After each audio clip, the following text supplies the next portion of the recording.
अस्सलामुअलैकुम dear students, उम्मीद करता हूँ आप सब दोस्त खैरियत से होंगे, ठीक ठाक होंगे। डियर स्टूडेंट्स, आज की इस वीडियो में हम BSN 7th सेमेस्टर के सब्जेक्ट नर्सिंग रिसर्च के यूनिट नंबर 1 जो कि हमारे साथ इंट्रोडक्शन टू नर्सिंग रिसर्च है, इसको आज हम डिस्कस करेंगे और इसको समझने की कोशिश करेंगे। डियर स्टूडेंट, लेक्चर को स्टार्ट करने से पहले आपको बताता चलूँ कि ये यूनिट काफ़ी ज़्यादा इम्पोर्टेंट, काफ़ी ज़्यादा बेसिक है। सो इसलिए तमाम दोस्तों ने गौर से इस लेक्चर को सुनना है और अंडरस्टैंड करने की कोशिश करनी है। इसके अलावा अगर कोई क्वेश्चन हो, कोई कन्फ्यूजन हो तो आप कमेंट बॉक्स में मुझसे पूछ सकते हैं, ठीक है। डियर स्टूडेंट्स, इस यूनिट के ऑब्जेक्टिव्स हमारे साथ मौजूद है जिसमें हम मंदरजा झेल टॉपिक्स पर बात करेंगे। सबसे पहले हम डिफ़ाइन करेंगे रिसर्च को कि रिसर्च किसे कहते हैं, और इसके साथ साथ फिर हम नर्सिंग रिसर्च को अंडरस्टैंड करने की कोशिश करेंगे। इसके साथ साथ हम डिस्कस करेंगे importance of research in nursing कि नर्सिंग में रिसर्च की क्या अहमियत है, हम नर्सिंग में रिसर्च क्यों करते हैं, तो इस पर हम डिटेल के साथ बात करेंगे। इसके अलावा हम डिस्क्राइब करेंगे the development of nursing research from Florence Nightingale into the 21th century, ठीक है। फ्लोरेंस नाइटिंगेल ने किस तरह से नर्सिंग रिसर्च की शुरुआत की थी, किस तरह से उन्होंने नर्सिंग रिसर्च को डेवलप किया था, डेवलपमेंट के दौरान उन्होंने क्या किया था, ठीक है। 21st सेंचुरी तक इसकी डेवलपमेंट कैसे हुई थी, इस पर हम डिटेल के साथ बात करेंगे। इसके अलावा हम नर्सिंग रिसर्च अप्रोचेस के जितने भी क्लासिफिकेशन है, जितनी भी क्लासेस है, ठीक है, उसको हम क्या करेंगे, कैटेगराइज करेंगे। इसके साथ साथ हम साइंटिफिक नॉलेज को यूज़ करते हुए इसको हम description, explanation, production and control of nursing phenomena में क्या करेंगे, अप्लाई करेंगे और अंडरस्टैंड करने की कोशिश करेंगे। इसके साथ हम कंपेयर करेंगे रिसर्च प्रोसेस और नर्सिंग प्रोसेस को। रिसर्च प्रोसेस में क्या होता है, नर्सिंग प्रोसेस में क्या होता है, इस पर हम बात करेंगे और आखिर में हम रिसर्च प्रोसेस की लिस्ट बनाएंगे, ठीक है। सो डियर स्टूडेंट, सबसे पहले हम स्टार्ट करेंगे रिसर्च से। What is research? रिसर्च किसे कहते हैं? जनरली अगर मैं रिसर्च की बात करूँ, रिसर्च वर्ड की बात करूँ, तो ये दो अल्फाज से मिलकर एक वर्ड बना है। Re mean again and search mean to find. So research ये वो अमल होता है जिसमें हमारे साथ पहले से मौजूद इंफॉर्मेशन होती है, तो उस इंफॉर्मेशन को हम दोबारा से क्या करते हैं, उस पर हम सोच विचार करते हैं, ठीक है। उसको हम इंटरप्रेट करते हैं, उसको हम प्रैक्टिकली क्या करते हैं, एक्सपीरियंस करते हैं, और इस दौरान हमारे साथ जो नॉलेज होती है तो उस नॉलेज को हम क्या करते हैं, वेरीफाई करते हैं, उसको वैलिडेट करते हैं, या जो एग्जिस्टिंग नॉलेज होती है तो उस मौजूदा नॉलेज को हम एडवांस करते हैं, उसमें मज़ीद इम्प्रूवमेंट लाते हैं, ठीक है, उससे मज़ीद हम लर्निंग करते हैं। तो इस अमल को क्या कहते हैं, इस अमल को हम रिसर्च कहते हैं। मज़ीद यहाँ पर आगे हम रिसर्च के बारे में पढ़ेंगे कि the word research is derive from the middle French research which means to go about seeking. हमारे साथ वर्ड रिसर्च जो है ये मिडल फ्रेंच ज़ुबान से लिया गया, रिसर्च से लिया गया एक वर्ड है जिसका मतलब क्या है, टू गो अबाउट सीकिंग। मतलब टू गो अबाउट सीकिंग से मुराद किसी चीज़ की तलाश में निकलना या किसी चीज़ को ढूंढना, ठीक है, किसी चीज़ को फाइंड आउट करना। Research means to search again और टू एग्जामाइन केयरफुली। वही मतलब है जो कि स्टार्ट में मैंने आपको कही कि रिसर्च का मतलब क्या है, आप किसी चीज़ को दोबारा से क्या करते हैं, दोबारा से उसको सर्च करते हैं, दोबारा से उसको क्या करते हैं, फाइंड आउट करने की कोशिश करते हैं। इसके अलावा अगर रिसर्च के डिफिनीशन को हम देखें तो कहते हैं कि the systematic rigorous investigation of a situation और problem in order to generate new knowledge or validate existing knowledge is called research. Research dear student एक ऐसा अमल है, एक ऐसा सिस्टमेटिक प्रोसेस है और रेगुलर इन्वेस्टिगेशन है किसी भी सिचुएशन और प्रॉब्लम की, जिसके ज़रिए हम क्या करते हैं, नए नॉलेज को क्या करते हैं, जनरेट करते हैं, और इसी तरह से जो नॉलेज हमारे साथ पहले से मौजूद होती है तो उस नॉलेज को हम क्या करते हैं, कंफर्म करते हैं, उसको हम वेरीफाई करते हैं, ठीक है। तो इस अमल को हम क्या कहते हैं, रिसर्च कहते हैं। यहाँ पर हमारे साथ 2-3 अल्फाज यूज़ हुए हैं जिसका अंडरस्टैंड करना आप दोस्तों के लिए बहुत ज़्यादा इम्पोर्टेंट है। यहाँ पर पहला वर्ड यूज़ हुआ है सिस्टमेटिक। सिस्टमेटिक का मतलब यह है कि रिसर्च एक ऐसा अमल है जिसको करने के लिए हमें क्या करना होता है, स्टेप बाय स्टेप को क्या करना होता है, फॉलो करना होता है। अगर आप स्टेप्स को फॉलो नहीं करते तो आपका जो रिसर्च प्रोसेस है वो इनकम्प्लीट होगा और उसका जो रिज़ल्ट होंगे वो आपके पास एक्यूरेट नहीं आएंगे। ठीक है, तो इस वजह से रिसर्च आप जब भी करेंगे तो उसको करने के लिए आपको स्टेप वाइज क्या करना होगा, स्टेप वाइज प्रोसेस को आगे प्रोसीड करना होगा।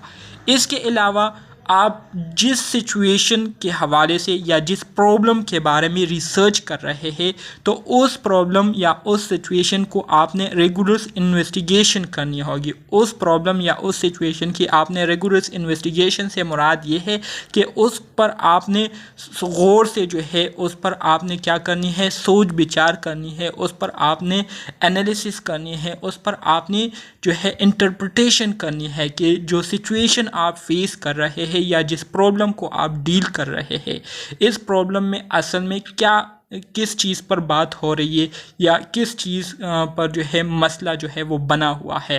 तो रिगोरस इन्वेस्टिगेशन का मतलब ये है कि ये एक ऐसा अमल है जिसमें आपने जो है गौर के साथ सोच समझकर क्या करना होता है, सिचुएशन प्रॉब्लम को समझना होता है।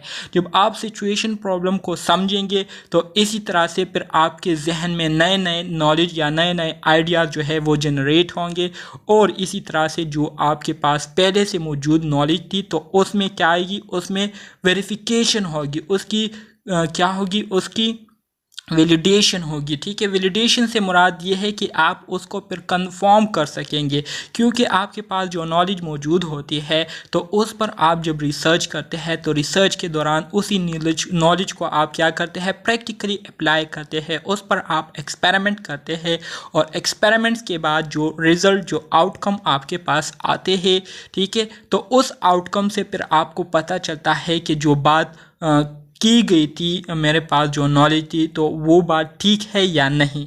तो इस वजह से यहाँ पर जो वर्ड वैलिडेट यूज़ हुआ है तो इसका मतलब ये है कि आपके पास जो एग्जिस्टिंग नॉलेज होती है तो इस रिसर्च अमल के ज़रिए उस नॉलेज की क्या होती है, कन्फर्मेशन होती है। कन्फर्मेशन से मुराद वो कन्फर्म हो जाता है, ठीक है, कि ये बात ठीक की गई थी या गलत की गई थी। ठीक है, तो इस पूरे अमल को हम क्या कहते हैं, रिसर्च कहते हैं।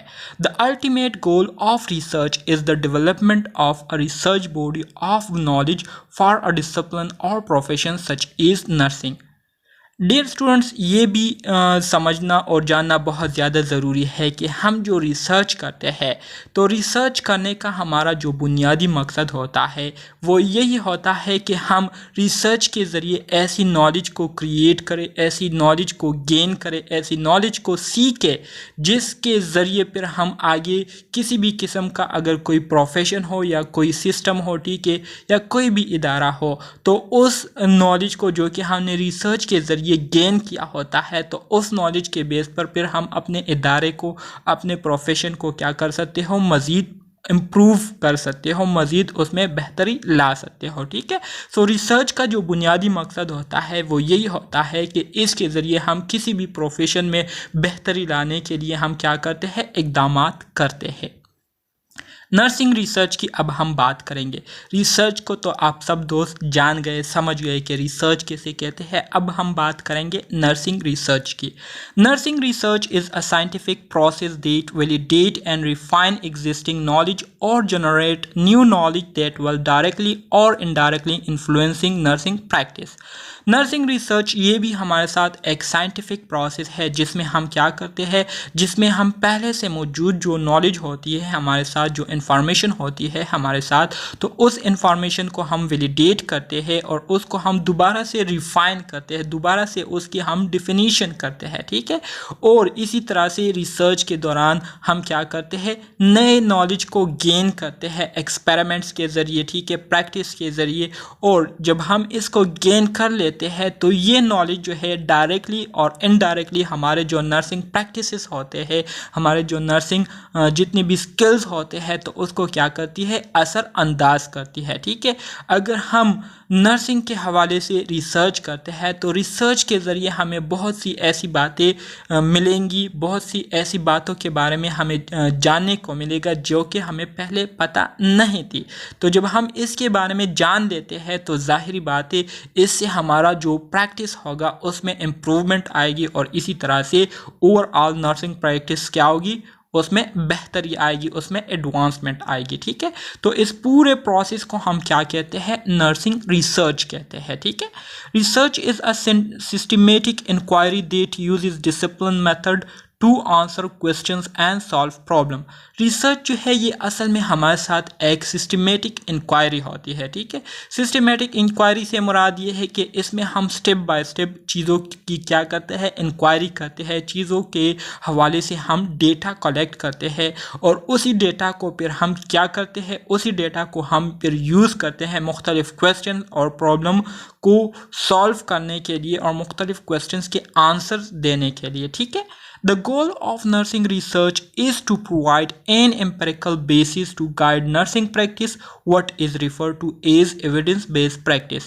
अब हम जो नर्सिंग रिसर्च कर रहे हैं तो इसका बुनियादी मकसद यही होता है कि जो नॉलेज हमारे साथ मौजूद है उस नॉलेज को हम प्रैक्टिकली करके देखते हैं कि इसका आउटकम हमारे साथ क्या आता है, इसका नतीजा हमारे साथ क्या आता है, इसके असरात हमारे साथ किस तरह से पैदा होते हैं। तो अगर इफ़ेक्ट उसके अच्छे होंगे, नताज उसके अच्छे होंगे तो फिर इसको हम क्या करते हैं, फ्यूचर में नर्सिंग प्रैक्टिस के लिए इसको हम एज अ गाइडलाइन यूज़ करते हैं, जिसको हम फिर एक अपना टर्म इसके लिए यूज़ करते हैं जिसको हम क्या कहते हैं, एविडेंस बेस्ड प्रैक्टिस कहते हैं। एविडेंस बेस्ड प्रैक्टिस किसे कहते हैं, इसकी डिफिनीशन और एक्सप्लेनेशन आगे स्लाइड में आने वाली है, तो वहां पर मैं आपको ये डिस्कस करूंगा, इसको एक्सप्लेन करूंगा। ठीक है, एविडेंस बेस्ड नर्सिंग प्रैक्टिस।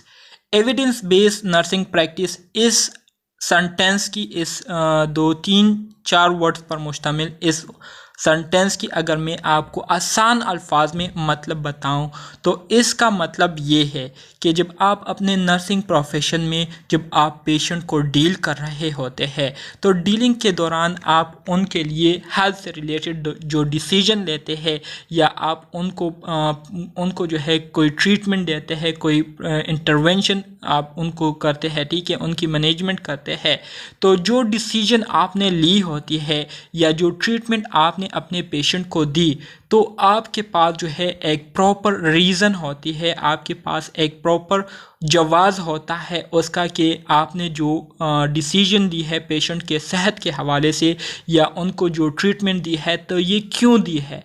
तो इस क्यों का जवाब आपके पास मौजूद होता है और इसी जवाब के बेस पर जो आप ट्रीटमेंट दे रहे होते हैं या जो केयर दे रहे होते हैं अपने पेशेंट को, तो इसको कहते हैं एविडेंस बेस्ड नर्सिंग प्रैक्टिस। मतलब प्रूफ के बेस पर आप क्या करते हैं, अपनी जो नर्सिंग स्किल्स है उसको क्या करते हैं, यूज़ करते हैं और पेशेंट पर अप्लाई करते हैं। तो इसका मतलब ये है कि प्रूफ के साथ, रीजंस के साथ आप जब अपने पेशेंट को डील करते हैं, उनके लिए डिसीजन लेते हैं या उनको कोई ट्रीटमेंट देते हैं तो इसको कहते हैं एविडेंस बेस्ड नर्सिंग प्रैक्टिस। ठीक है, evidence based nursing practice is the integration of best research evidence with clinical expertise and patient values to facilitate clinical decision making। ठीक है, वही मतलब है जो कि मैंने आपको अभी स्टार्ट में बताया। एविडेंस बेस्ड नर्सिंग प्रैक्टिस ये वो अमल होता है जिसमें हमने जो रिसर्च के ज़रिए से जितने भी सबूत इकट्ठे की होती है तो उन सबूत के बेसिस पर हम क्या करते हैं, अपने पेशेंट के जो नीड्स है, अपने पेशेंट की जो वैल्यूज़ है उसका ख्याल करते हुए उनको हम क्या करते हैं, केयर देते हैं और उनके सेहत के हवाले से क्या करते हैं, डिसीजन लेते हैं। तो इस अमल को हम क्या कहते हैं, इस अमल को हम एविडेंस बेस्ड नर्सिंग प्रैक्टिस कहते हैं। ठीक है, develop knowledge from research is essential to provide a scientific basis for evidence based nursing practice।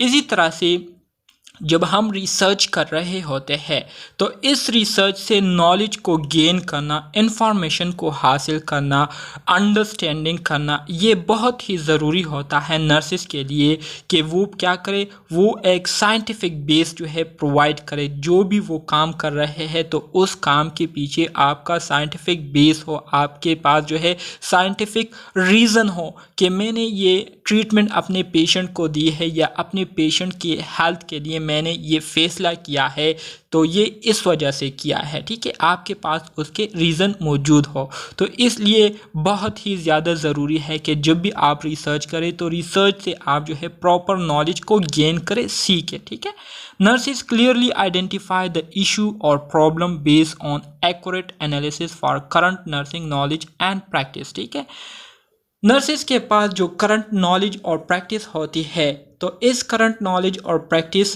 को अगर वो एक्यूरेटली क्या करे, उसको एनालाइज करे, तो इससे क्या होगा, इससे ये होगा कि नर्सेस फिर आसानी से किसी भी किस्म के इशू या प्रॉब्लम को वो फिर क्या कर सकेंगे, क्लैरिफाई कर सकेंगे, उसको आइडेंटिफाई कर सकेंगे।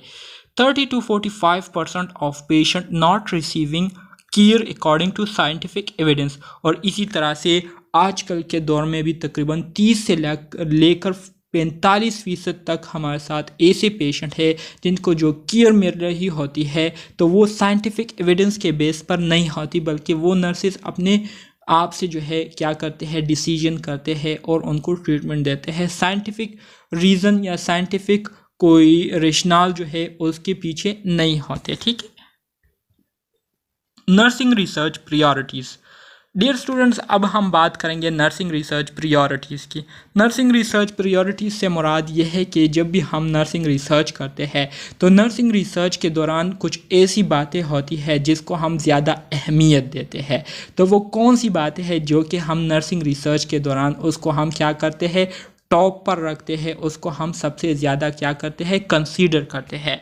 तो इसमें सबसे पहले नंबर पर हम nursing as a profession, nursing research में हम प्रायोरिटीज़ इस मकसद के लिए देते हैं कि हम क्या करें, जिन चीज़ों को हमने प्रायोरिटीज़ दी होती है तो प्रायोरिटीज़ देने का जो बुनियादी मकसद होता है वो यही होता है कि इन चीज़ों में हमने क्या करनी है, इम्प्रूवमेंट लानी है, एडवांसमेंट लानी है। ठीक है, so nursing as a profession, सबसे पहली प्रायोरिटी हमारी ये होती है कि नर्सिंग को हम एज अ प्रोफेशन ले। ठीक है, इसको हम एज अ प्रोफेशन कंसीडर करें और एज अ प्रोफेशन इसमें हम क्या करें, अपने रोल्स को सर अंजाम दें।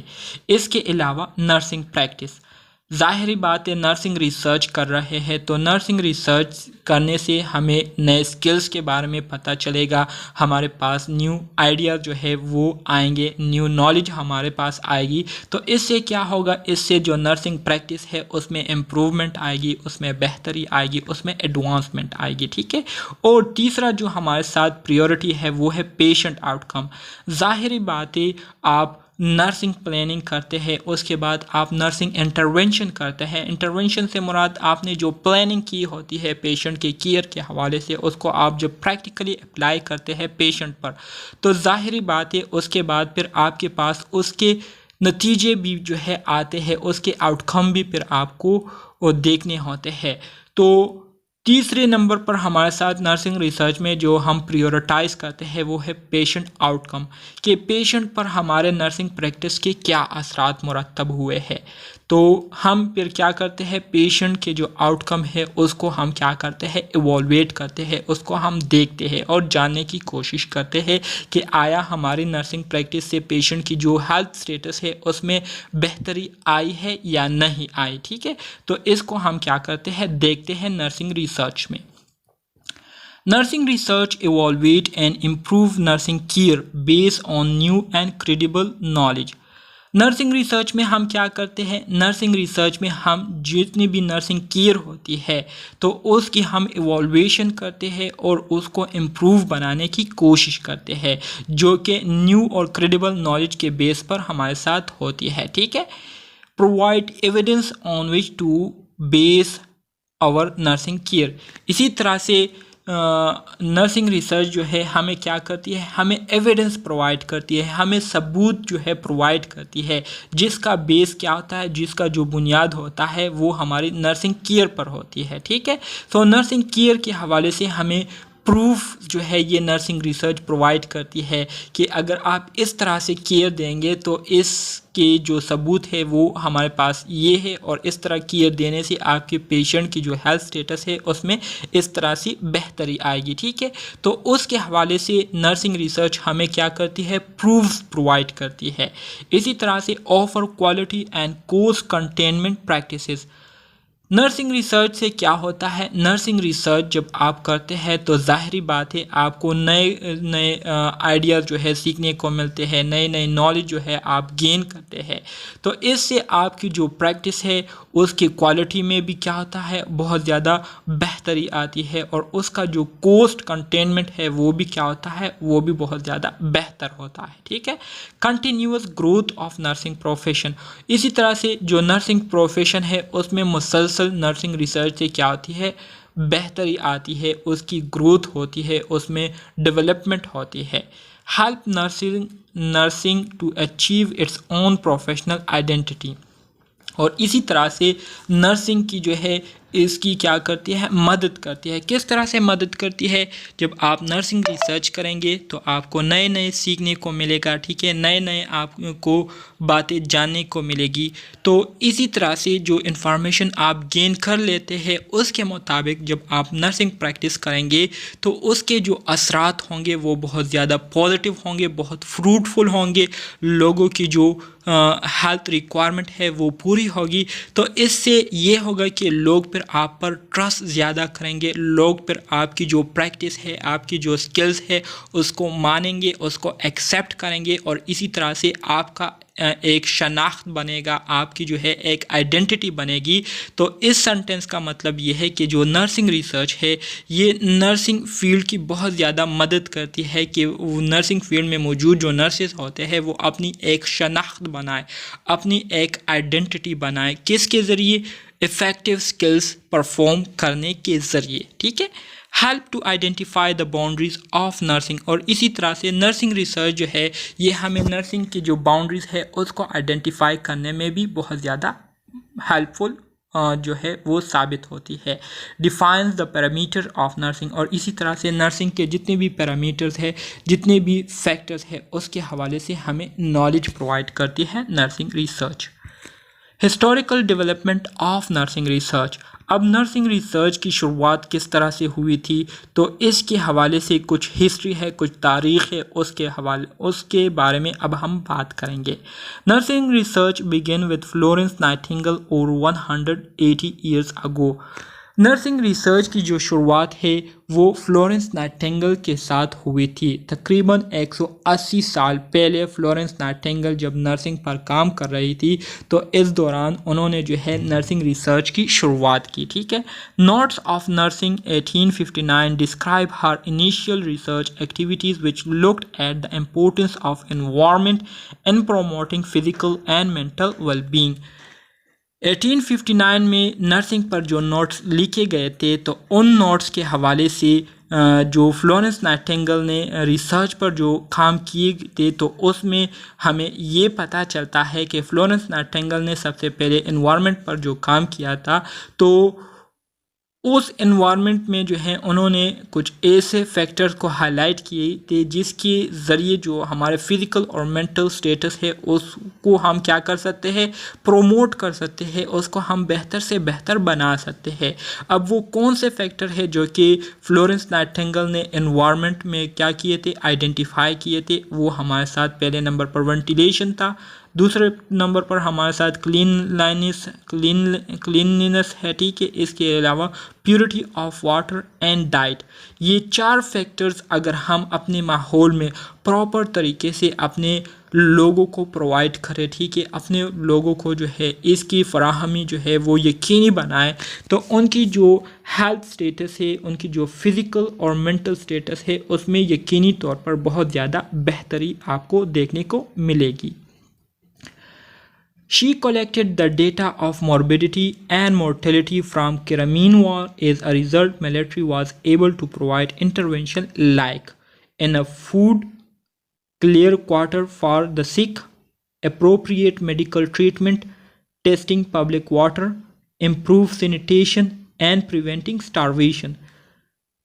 जब फ्लोरेंस नाइटिंगेल क्रिमीन वार के दौरान रिसर्च कर रही थी, डेटा गैदर कर रही थी जो कि इंजर्ड लोगों के हवाले से थी, और जंग के दौरान जो लोग बीमार हुए थे, जो लोग ज़ख्मी हुए थे, उनके हवाले से डेटा गैदर कर रही थी। तो इस डेटा के दौरान, इस डेटा गैदरिंग के दौरान उनको ये देखने को मिला और उनको ये पता चला कि जो इंजर्ड लोग हैं और जो मुतासिर हुए हैं जंग की वजह से, तो उनको जो है बहुत सारी चीज़ों की से जो है वो क्या है, वो महरूम है। और उन चीज़ों में, और वो चीज़ें क्या थी, वो चीज़ें ये थी कि इन लोगों को ख़ुराक सही तरीके से नहीं मिल रहा था, इसी तरह से इनके लिए रहने का कोई साफ़ जगह नहीं थी, इसके अलावा इनको प्रॉपर मेडिकल ट्रीटमेंट नहीं मिल रही थी, पीने के लिए साफ़ पानी इनके पास नहीं था, और जो सैनिटेशन का निज़ाम था, ठीक है, आपाशी का निज़ाम था, वो ठीक नहीं था। इसके अलावा लोग जो है भूख की वजह से मर रहे थे। तो ये सारे फैक्टर जो है फ्लोरेंस नाइटिंगेल ने जो है हाईलाइट किए क्रिमीन वार के दौरान, और इसको हाईलाइट करने के बाद जो मिलिट्री ऑफिसर्स थे और मिलिट्री जो अफवाज थे, ठीक है, उन्होंने इस पर काम करना शुरू कर दिया। जिसके बाद फिर इन्होंने क्या किया, इन्होंने फिर अपने पेशेंट्स को, अपने जो लोग हैं उनको जो है फूड इतना प्रोवाइड किया कि इससे जो है उनका काम हो जाए, ठीक है। इसी तरह से उनके रहने के लिए साफ़ जगह मुख्तस किए, इसके साथ साथ उनको प्रॉपर मेडिकल ट्रीटमेंट प्रोवाइड की, इसके अलावा पीने के लिए उनको साफ़ पानी दिया, इसके साथ जो सैनिटेशन का प्रॉब्लम था उसको इम्प्रूव किया, उसमें बेहतरी लाई गई, और लोगों की जो भूख है उसको मुकम्मल तौर पर ख़त्म कर दिया, ठीक है। तो इससे क्या हुआ, these intervention made impact and military start to participate in health related activities. जब इन्होंने इन फैक्टर्स पर काम करना शुरू किया तो इससे बहुत ही ज़्यादा असरात, बहुत ही ज़्यादा जो पॉजिटिव इफ़ेक्ट है वो देखने को मिले, और इसी तरह से मिलिट्री ने फिर हेल्थ से रिलेटेड जितनी भी एक्टिविटीज़ है उसमें पार्टिसिपेशन लेना शुरू कर दी।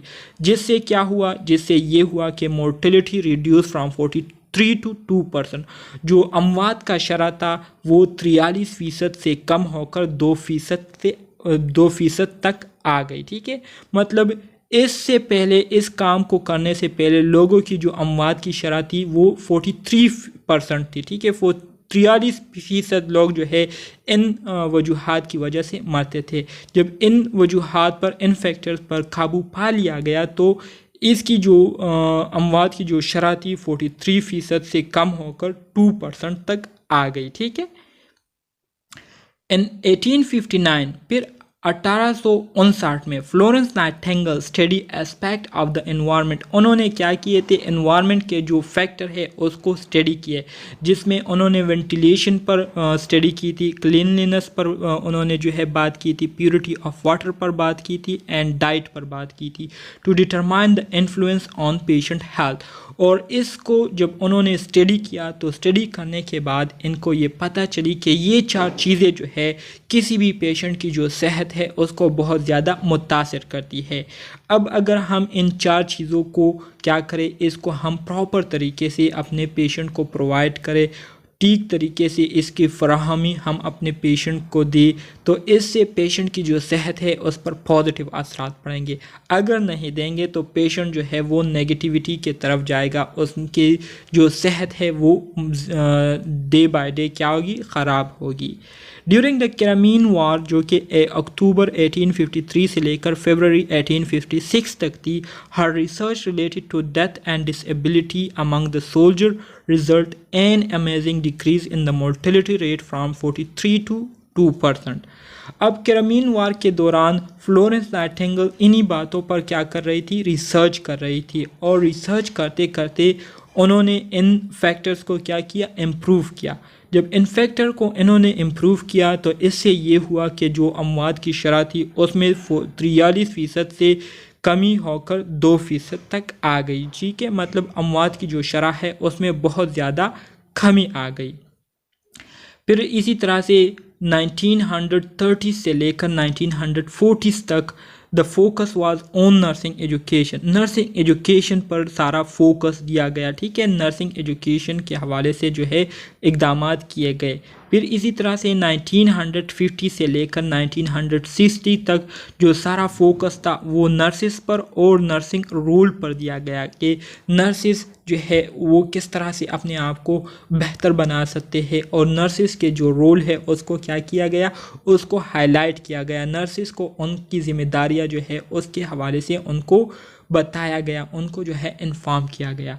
फिर इसी तरह से 1970 से लेकर 1990 तक जो ज़्यादा फोकस था वो किस पर था, वो क्लिनिकल प्रॉब्लम पर थे। ठीक है, मतलब जब पेशेंट क्लिनिक आते हैं तो क्लिनिक आने के बाद नर्स और पेशेंट के दरमियान जो रिलेशनशिप होता है वो किस तरह से होना चाहिए, किस तरह के प्रॉब्लम जो है पेशेंट को फेस करने पड़ते हैं, किस तरह के प्रॉब्लम जो है नर्सिस को फेस करने पड़ते हैं, तो इस पर फोकस दिया गया और इस पर जो है काम किया गया। ठीक है, ये कुछ सिंपल हिस्ट्री है। ठीक है, इसको आप ख़ुद भी पढ़ सकते हैं, लेकिन चले मैं आपको जल्दी से ये क्या कर देता हूँ, थोड़ा सा आसान अल्फाज में समझा देता हूँ। ठीक है, 1850 में क्या हुआ, 1850 में फ्लोरेंस नाइटिंगेल ने नर्सिंग रिसर्च की शुरुआत की। मतलब सबसे पहले फ्लोरेंस नाइटिंगेल ने नर्सिंग रिसर्च की शुरुआत की थी 1850 में। फिर इसी तरह से 1859 में फ्लोरेंस नाइटिंगेल ने एनवायरनमेंट को स्टडी किया। एनवायरनमेंट को स्टडी करने के बाद इन्होंने जो है एनवायरनमेंट में 4 बुनियादी फैक्टर्स को हाईलाइट किया, जिसमें वेंटिलेशन हो गई, क्लीनलीनेस हो गई, purity of water and diet. ये 4 फैक्टर इन्होंने जो है हाईलाइट किए और ये बताया कि अगर आप इन 4 चीज़ों को सही रखेंगे, इन 4 चीज़ों को बैलेंस में रखेंगे, तो इससे हमारे जो पेशेंट होंगे, हमारे जो लोग होंगे, उनकी जो सेहत है, उनकी जो हेल्थ स्टेटस है, उस पर मुस्बत असरात पड़ेंगे। फिर इसी तरह से 1900 में फर्स्ट जर्नल जो है पब्लिश किया गया अमेरिकन जर्नल ऑफ नर्सिंग के नाम से। फिर 1920 से 1930 तक केस स्टडी जो है वो शुरू की गई in this journal, American journal of nursing में जो है केस स्टडी जो है वो शुरू की गई। फिर 1923 में क्या हुआ, first doctoral programme for nurses in teacher college eight Colombia university, जो कि न्यूयॉर्क में है। न्यूयॉर्क में एक university teacher college eight Colombia university के नाम से, उसमें एक फर्स्ट डॉक्टर प्रोग्राम नर्सिस के लिए जो है उसकी शुरुआत की गई। ठीक है, 1950 में क्या हुआ, 1950 में American Nurse association initiate a 5-year study on nursing function and activity. American Nurse association ने एक 5 साला प्रोग्राम जो है उन्होंने उसकी शुरुआत की, जिसमें नर्सिंग के जो फंक्शन और एक्टिविटीज़ है उसके हवाले से स्टडी करनी थी। ठीक है, फिर 1952 में first journal of nursing research जो है पब्लिश किया गया। 1953 में institute of research and service in nursing education establish, उसको इस्टेब्लिश किया गया टीचर कॉलेज कोलंबिया यूनिवर्सिटी में। फिर 1959 में the finding from American Nurse Association study were used to develop statement on function standard and qualification for professional nurses. ठीक है, American Nurse association के ज़रिए जो फाइंडिंग की गई थी, जो रिसर्च वगैरह किया गया था, तो उससे जो इन्फॉर्मेशन हासिल की गई थी, तो उस इन्फॉर्मेशन को जो है नर्सिंग प्रोफेशनल नर्सेज के जो फंक्शन है, स्टैंडर्ड और जो क्वालिफिकेशन है, उस पर जो है काम किया गया। फिर इसी तरह से 1959 में क्लिनिकल रिसर्च की शुरुआत हुई और फिर इसी तरह से 1950 से 1960 तक जो है introduce research in nursing school, nursing school में रिसर्च की जो रिसर्च को जो है मुतारिफ़ कराया गया at baccalaureate and MSN level पर। तो ये इंफॉर्मेशन है, इसको आप जो है मज़ीद ख़ुद आगे कंटिन्यू कर सकते हैं, इसमें कोई एक्सप्लेनेशन की ज़रूरत नहीं है, सिंपल अल्फाज है, सिंपल नॉलेज है। ठीक है, इसको आप ख़ुद याद कर सकते हैं। सो हम मज़ीद आगे बढ़ेंगे classification of nursing research approach की तरफ। What is classification of nursing research approach, मतलब इसका ये है कि हम जो नर्सिंग रिसर्च करते हैं, तो नर्सिंग रिसर्च को करने के लिए भी हमारे साथ इसके मुख्तलिफ़ क्लासेस है। जैसे कि स्टार्ट में मैंने आपको बताया था कि रिसर्च को करने के लिए हमें साइंटिफिक स्टेप्स को फॉलो करने होते हैं, और रिसर्च ये एक ऐसा अमल है जो कि साइंटिफिक स्टेप्स पर मुश्तमिल होता है। तो वो साइंटिफिक स्टेप्स हमारे साथ ये है। नर्सिंग रिसर्च ये हमारे साथ बेसिकली 3 क्लासेस में इसकी क्लासिफिकेशन हुई है। पहले नंबर पर हमारे साथ क्वालिटेटिव रिसर्च है, दूसरे नंबर पर हमारे साथ क्वांटिटेटिव रिसर्च है और तीसरे नंबर पर हमारे साथ आउटकम रिसर्च है। अब अगर क्वालिटेटिव रिसर्च की बात करें तो इसकी मज़ीद सब क्लासिफिकेशन हुई है, जिसमें हमारे साथ फिनोमिनोलॉजिकल रिसर्च है, ग्राउंडेड थ्योरी है, इथनोग्राफिक रिसर्च है एंड हिस्टोरिकल रिसर्च है। जबकि क्वांटिटेटिव रिसर्च की जो सब डिवीज़न है, सब कैटेगरी है, उसमें हमारे साथ descriptive research, correlation research, quasi experimental और एक्सपेरिमेंटल है। ठीक है, ये हमारे साथ क्या है, ये हमारे साथ क्वांटिटेटिव रिसर्च में आते हैं। Classification of nursing research approach. सबसे पहले हम बात करेंगे क्वांटिटेटिव और क्वालिटेटिव डिज़ाइन की। क्वांटिटेटिव की अगर हम जनरल अल्फाज में बात करें तो क्वांटिटेटिव से मुराद ये है कि ये हमारे साथ ऐसी स्टडी होती है जिसमें हमारे साथ जो डेटा आता है, जो इन्फॉर्मेशन हम गेन करते हैं या जो इन्फॉर्मेशन हम प्रेजेंट करते हैं, तो उसको हम क्या करते हैं, उसको हम in the form of digits, in the form of numbers हम क्या करते हैं, प्रेजेंट करते हैं। और जितनी भी डेटा होती है तो उसको हम कांस्टेंट नंबर के ज़रिए क्या करते हैं, प्रेजेंट करते हैं। तो इस तरह की जो स्टडी होती है तो इसको हम क्वांटिटेटिव स्टडी कहते हैं या क्वांटिटेटिव डिज़ाइन कहते हैं। Quantitative design has traditionally been prevalent in nursing research studies. जो क्वांटिटेटिव डिज़ाइन है या जो क्वांटिटेटिव स्टडी है, इसको बहुत पहले से जो है रिसर्च स्टडी में इसको यूज़ किया जाता रहा है। Deriving meaning from the statistical analysis of numerical data obtained from samples and population has yielded significant contribution to nursing knowledge. Quantitative nursing research से मुराद ये है कि इसमें हम जितनी भी डेटा गैदर करते हैं, जितनी भी डेटा हम प्रेजेंट करते हैं जो कि हमने सैम्पल और पॉपुलेशन से ली होती है, तो इसको हम in the form of numericals, in the form of number जो है हम क्या करते हैं, प्रेजेंट करते हैं। और इसी तरह से जो क्वांटिटेटिव स्टडी है इसने भी बहुत ज़्यादा इम्पोर्टेंट रोल प्ले की है नर्सिंग रिसर्च में या नर्सिंग नॉलेज को इम्प्रूव करने में। ठीक है, इसके अलावा अगर हम दूसरे पार्ट को देखें, क्वालिटेटिव रिसर्च को देखें, तो क्वालिटेटिव रिसर्च से मुराद ये है कि इसमें हम जो भी रिसर्च करते हैं, जितनी भी हम स्टडी करते हैं, तो उस स्टडी को हम क्या करते हैं, उस स्टडी को हम इन द फॉर्म ऑफ क्या करते हैं, इन द फॉर्म ऑफ हम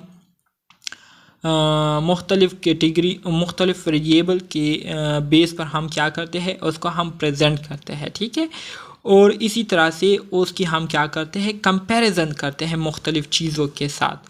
तो इसको हम क्या कहते हैं, इसको हम क्वालिटेटिव रिसर्च कहते हैं। क्वालिटेटिव रिसर्च, ये क्वालिटेटिव वर्ड जो है ये क्वालिटी से निकला है, और क्वालिटी में हम क्या करते हैं, क्वालिटी में हम चीज़ों की जो मयार है उसको हम देखते हैं। ठीक है, क्वालिटी से मुराद क्या है, क्वालिटी से मुराद मयार है। ठीक है, एक इंफॉर्मेशन आपके पास आती है तो आप उस इंफॉर्मेशन का मयार देखते हैं, आया ये इंफॉर्मेशन आपके लिए फ़ायदेमंद है या नहीं है, आया इस इंफॉर्मेशन से आपको फ़ायदा मिलेगा या नहीं मिलेगा। ठीक है, तो हम क्या करते हैं, उसको उसकी क्वालिटी को हम देखते हैं। ठीक है, कि आया ये इसकी जो क्वालिटी है वो ठीक है या ठीक नहीं है। So qualitative research is a method of research design for discovery rather than verification. Qualitative research के ज़रिए हम क्या करते हैं, क्वालिटेटिव रिसर्च के ज़रिए हम डिस्कवरीज करते हैं। क्या करते हैं, डिस्कवरी करते हैं, चीज़ों को डिस्कवर करते हैं। It is use to explore little known और एम्बिगुअस फिनोमिना। ठीक है, अब हम क्वालिटेटिव रिसर्च किस लिए करते हैं, क्वालिटेटिव रिसर्च हम इस मकसद के लिए करते हैं ताकि हम चीज़ों को और भी क्या करें, एक्सप्लोर करें, और भी हम क्या करें, चीज़ों को वाज़े करें, उसको हम अंडरस्टैंड करें।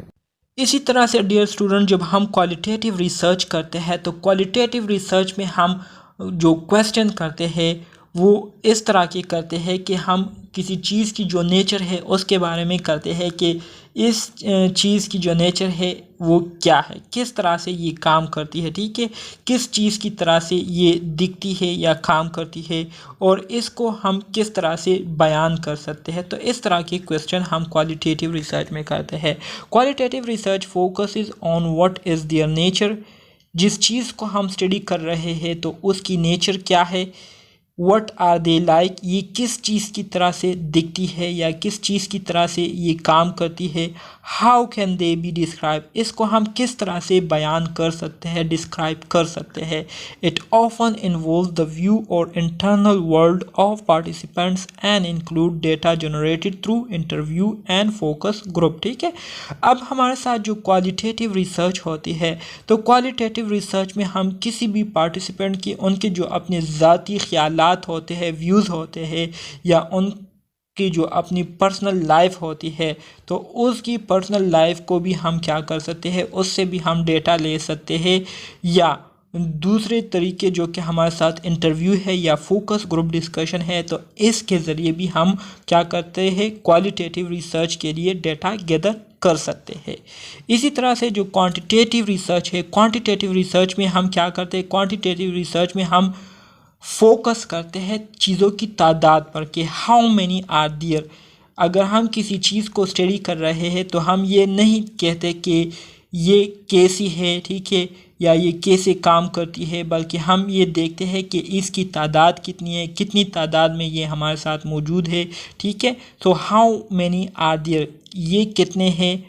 What are the statistical pattern, इसका जो स्टेटिस्टिकल पैटर्न है वो क्या है, इसकी जो हिसाब किताब हुई है वो कैसे हुई है। ठीक है, it generally take the form of numbers and their analysis involve counting और quantifying their these to draw conclusion. अब क्वांटिटेटिव रिसर्च के ज़रिए हमें जो डेटा मिलता है, हम जो डेटा कलेक्ट करते हैं, तो वो हमारे साथ in the form of numbers होती है। ठीक है, डिजिट्स के फॉर्म में होती है, हिंसों के फॉर्म में होती है, और इसी तरह से हम एनालिसिस करते हैं तो उसमें फिर हम क्या करते हैं, काउंटिंग करते हैं और चीज़ों को क्वान्टिफाई करके उससे हम क्या करते हैं, कंक्लूजन निकालते हैं, उससे हम नतीजा आख़ाज़ करते हैं। Larger set of datas will be involve than in is the case with qualitative research and statistically rigorous technique are used to analyze these। अब हमारे साथ जो quantitative research है, तो quantitative research में हमारा जो ग्रुप होता है, तो उस ग्रुप में हमारे साथ larger number of variables मौजूद होते हैं। मतलब ज़्यादा तादाद में हम चीज़ों को क्या करते हैं, सेलेक्ट करते हैं, ज़्यादा चीज़ों पर मुश्तमिल हम एक ग्रुप को बनाते हैं। जबकि क्वालिटेटिव रिसर्च में हमारे साथ जो ग्रुप होता है तो वो स्मॉल होता है, ठीक है, लार्ज नहीं होता। आउटकम रिसर्च किसे कहते हैं, आउटकम रिसर्च जैसे कि इसके नाम से ज़ाहिर हो रहा है कि इसमें हम आउटकम पर क्या करते हैं, रिसर्च करते हैं। आउटकम किसे कहते हैं, रिजल्ट्स को कहते हैं। हम जब कोई काम कर लेते हैं तो उस काम के करने के बाद हमें उसका नतीजा मिलता है, तो उस नतीजे पर जब हम रिसर्च करते हैं, उस पर जब हम इंटरप्रिटेशन करते हैं, उस पर जब हम बहस मुबाहिसा करते हैं, तो इसको कहते हैं outcome research. So it focus on examining the end result of care और determining the changes in health status for the patient. ठीक है, इसमें हम क्या करते हैं, हमारे साथ जो एंड रिजल्ट केयर हमने जो पेशेंट को दी होती है, तो उस केयर से पेशेंट की जो हेल्थ स्टेटस है उस पर क्या असरात मुरतब हुए हैं, तो उन आउटकम्स को हम क्या करते हैं, उसको हम एनालाइज करते हैं, उस पर हम सोच विचार करते हैं। So 4 essential areas, outcome research में हम 4 इंपॉर्टेंट चीज़ों को देखते हैं। The patient responses to medical और नर्सिंग इंटरवेंशन, मेडिकल और नर्सिंग इंटरवेंशन पेशेंट को जो दी होती है, तो उस मेडिकल ट्रीटमेंट या नर्सिंग ट्रीटमेंट जो दी गई होती है, तो उसको पेशेंट किस तरह से रिस्पॉन्स दे रहा है, इसको हम देखते हैं। फंक्शनल मेंटेनेंस और improvement of physical functioning for the patient, patient की जो फ़िज़िकल फंक्शनिंग है उसको हम देखते हैं कि आया उनकी जो फ़िज़िकल फंक्शनिंग है वो मेंटेन है या नहीं, या उसमें इम्प्रूवमेंट आई है या नहीं। इसके अलावा financial outcome achieve with the provision of health care services, health care services के प्रोवाइड करने के साथ साथ क्या उन्होंने अपने जो फाइनेंशियल आउटकम है उसको अचीव किए हैं या नहीं। इसके अलावा patient satisfaction with the health outcome care received and the health care provider, जो हेल्थ देने वाले होते हैं और इसी तरह से जो हेल्थ केयर प्रोवाइडर ने उनको जो केयर दी हुई हो तो आया उस केयर से पेशेंट जो है सेटिस्फाई है या नहीं, उनका दिल मुतमईन है या नहीं। तो इन 4 बातों को हम आउटकम रिसर्च में ख़ास तौर पर क्या करते हैं, स्टडी करते हैं, देखते हैं। Qualitative research is use to a certain people. अब हम जब क्वालिटेटिव रिसर्च करते हैं तो क्वालिटेटिव रिसर्च का बुनियादी मकसद हमारा यही होता है कि हम अपने लोगों की जो फीलिंग है उसको हम क्या करें, उसको हम अंडरस्टैंड करें, उसको हम समझें, वो क्या सोच रहे हैं, उनके ख़यालात क्या है जिसको हम ओपिनियन कहते हैं, उनके जो ख़यालात है अपने सेहत के हवाले से या अपने हेल्थ या इलनेसेस के हवाले से वो क्या है उसको हम जानें। इसके अलावा अगर वो किसी ख़ास किस्म के रवैये को उन्होंने अपनाया हुआ है तो उस रवैये के पीछे रीज़न क्या है, वजह क्या है, किस वजह से एक पेशेंट जो है वो रूडली बिहेव कर रहा है या किस वजह से एक पेशेंट जो है वो बिल्कुल रिस्पॉन्स ही नहीं दे रहा। तो इस रीज़न को फाइंड आउट करने के लिए हम क्या करते हैं, क्वालिटेटिव रिसर्च करते हैं। इसके अलावा पेशेंट के जो एटीट्यूड और बिलीफ है उसको अंडरस्टैंड करने के लिए, उसको समझने के लिए हम करते हैं, और जो प्रॉब्लम है उसको फाइंड आउट करने के लिए, उसको आइडेंटिफाई करने के लिए और उसको सॉल्व करने के लिए हम क्या करते हैं, क्वालिटेटिव रिसर्च करते हैं। तो डियर स्टूडेंट्स, आज के लिए इतना काफ़ी है। इंशाल्लाह नेक्स्ट लेक्चर में हम यहाँ से इस यूनिट को कंटिन्यू करेंगे और मज़ीद इसको क्या करेंगे, डिस्कस करेंगे। तो उम्मीद करता हूँ यहाँ तक आप सब दोस्तों को इसकी समझ आई होगी। अगर कोई क्वेश्चन है, कोई भी कन्फ्यूजन है तो आप कमेंट बॉक्स में डायरेक्टली मुझसे क्वेश्चन पूछ सकते हैं। तो मिलते हैं नेक्स्ट लेक्चर में, तब तक के लिए अल्लाह हाफिज़।